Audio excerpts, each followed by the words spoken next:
breaking news today. Please subscribe and then check notification box to get all breaking news alerts. Trump supporters suspected all along the Republican Congressman Jim Jordan from Ohio confirmed to conservative radio host Todd Starnes the fact that he is indeed convinced the FBI was working against Trump during the 2016 presidential campaign. The congressman went on to state that the whole pretext is wrong and that he is now convinced the FBI actively sought with intent to try to stop then-candidate Donald Trump from being President of the United States of America. Jordan specifically highlighted the text messages sent by investigator Peter Strzok that referred to an insurance policy. Of course, he is referring to the now infamous text messages which Strok sends to his mistress, FBI lawyer Lisa Page, where he states that there's no way Trump will be elected but is afraid and they can't take that risk. It's like an insurance policy in the unlikely event you die before you're 40, Strzok wrote. The reference of course was meant to convey that the FBI needed to aggressively investigate fake allegations of collusion between the Trump campaign and Russia. And people within the FBI have confirmed this all to be true. In those same text messages, Strzok belittled Trump by calling him an idiot and a loathsome human, showing his obvious bias against the candidate. The Daily Caller reports.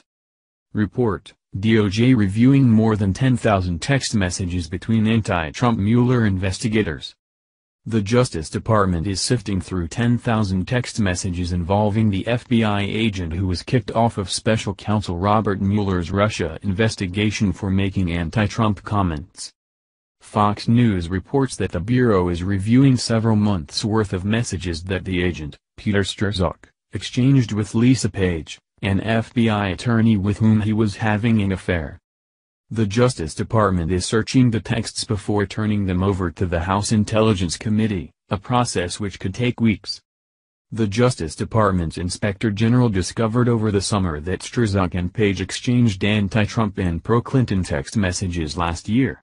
After the watchdog informed Mueller's office, Strzok was immediately removed from the Russia investigation, a spokesman for Mueller said over the weekend. Details of Strzok's removal were kept secret for months. ABC News reported back in August that Strzok had been demoted from Mueller's team to the FBI's Human Resources Division. Attempts to find out the rationale were met by no comments from Mueller's office. Page left Mueller's team in July, before the DOJ Inspector General notified the Special Counsel's office of the text exchanges. Strzok's political leanings are significant because of his central importance to FBI's investigation of possible Trump campaign collusion as well as of Hillary Clinton's use of a private email system.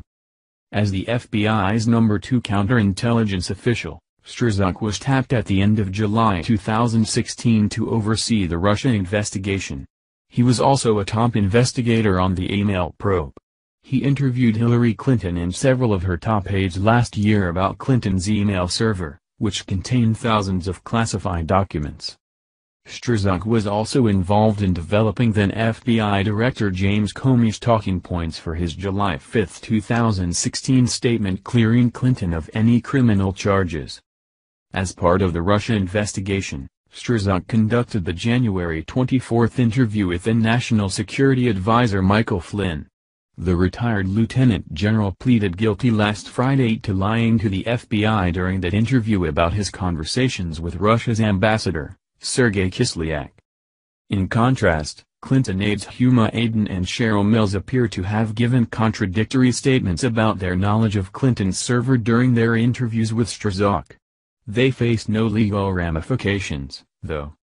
The House Intelligence Committee is particularly interested in finding out details about Strzok's role in handling the infamous Steele dossier. Republicans on the panel are trying to find out whether the FBI used the dossier to obtain surveillance warrants against Trump campaign members. Trump and his campaign associates have denied allegations made against them in the dossier, which was financed by the Clinton campaign and DNC. Can someone out there please explain to me how someone sends 10K text messages to one person? Or even multiple people? No wonder the FBI is always late to the party, they are all too busy texting each other to get any work done. That being said, it's obvious by now that the FBI has turned into a rogue organization working for the deep state. And because of this, it either needs to be drained of its swamp creatures or disbanded. Let's hope for the latter.